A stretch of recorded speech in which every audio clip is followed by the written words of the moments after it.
आइए जानते हैं द्वारिका धाम के बारे में कुछ रोचक बातें। हिंदुओं के 4 धामों में से एक द्वारिका को श्री कृष्ण का निवास स्थल माना जाता है। महाभारत काल में मथुरा अंधकसन की राजधानी थी और द्वारिका ऋषियों की। ये दोनों ही यदुवंश की शाखाएं थी। कहते हैं कि मथुरा से द्वारिका जाने के लिए सरस्वती नदी में जहाज का उपयोग करते थे। आइए जानते हैं श्री कृष्ण की द्वारिका के बारे में कुछ बातें। किसने बनाई थी श्री कृष्ण की द्वारिका? तो सप्तपुरियों में से एक द्वारिका है। भगवान श्री कृष्ण की प्रिय नगरी द्वारिका का निर्माण विश्वकर्मा और मई दानव ने मिलकर किया था। कहा जाता है कि विश्वकर्मा देवताओं के तो मई दानव असुरों के शिल्पी थे। ययाति के प्रमुख 5 पुत्र थे। ययाति के 5 पुत्रों में से यदु को उन्होंने दक्षिण में रहने के लिए स्थान दिया था, जो आज का सिंध गुजरात प्रांत है। यहीं पर समुद्र तट पर श्री कृष्ण ने द्वारिका का निर्माण कराया था। इसे पूर्व में कुशस्थली कहते हैं। पौराणिक कथाओं के अनुसार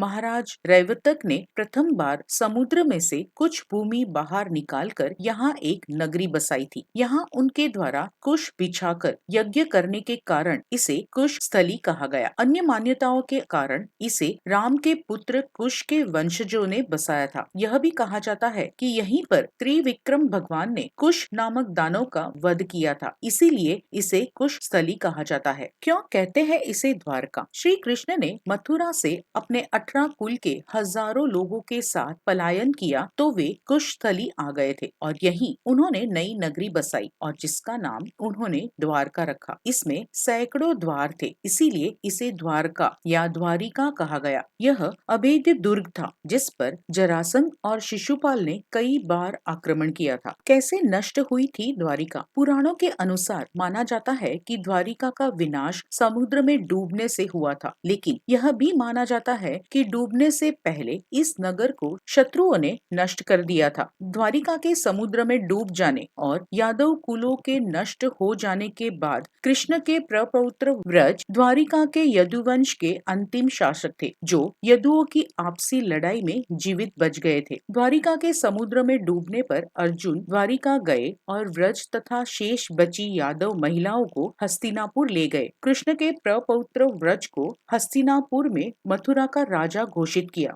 वज्रनाभ के नाम से ही मथुरा क्षेत्र को ब्रजमंडल कहा जाता है। वैज्ञानिकों के अनुसार जब हिमयुग समाप्त हुआ तो समुद्र का जल स्तर बढ़ा और उसमें देश दुनिया के कई तटवर्ती शहर डूब गए। द्वारिका भी उन शहरों में से एक थी। लेकिन सवाल ये उठता है कि हिमयुग तो आज से 10,000 वर्ष पूर्व समाप्त हुआ था। भगवान कृष्ण ने तो नई द्वारिका का निर्माण आज से लगभग 5,300 वर्ष पूर्व किया था। तो ऐसे में इसके हिमयुग के दौरान समुद्र में डूब जाने की थियोरी आधी सच लगती है। समुद्र में कब खोजी गई द्वारका? खोज में समुद्र के भीतर से बड़ी मात्रा में द्वारिका के अवशेष भी पाए गए और इससे इस बात की पुष्टि होती है कि द्वारिका एक खूबसूरत नगरी थी। इस शहर के चारों ओर बहुत ही लंबी दीवार थी जिसमें कई द्वार थे। वह दीवार आज भी समुद्र के तल में स्थित है। द्वारिका के इन समुद्री अवशेषों को सबसे पहले भारतीय वायुसेना के पायलटों ने समुद्र के ऊपर से